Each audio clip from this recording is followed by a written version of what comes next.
In this activity, you created and named a document that you used to record your ideas for activities to do with a friend. Then, you entered comments in that document to add more details, ask questions, and give reminders. You may have also digitally shared your document with a classmate or friend. You might use this kind of online documentation and collaboration for many purposes and situations. At work, you might use a digital document to type up meeting notes and share them with a group. Then, meeting attendees can add comments or update their own action items right there in the document.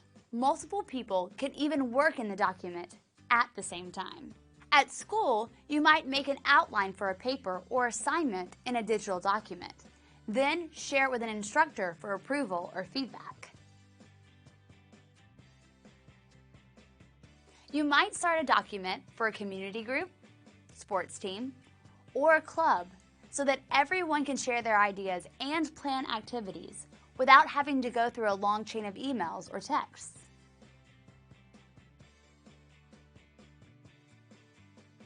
Because digital documents are stored online, it's easy to access and use them from any computer or mobile device with an internet connection. You could be waiting in line at the grocery store, sitting in the public library, or using a laptop at the airport, and you and all your collaborators could work in the same document like you were sitting right next to each other. Digital documents are much more than words on a page. They are valuable tools for communicating, collaborating, and sharing information. If you are using a public computer and are done working for the day, sign out of your Google account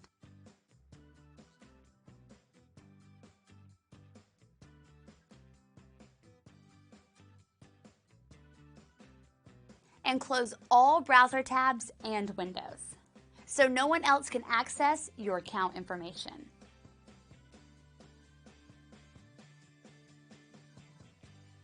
Or click the arrow to move on to the next activity.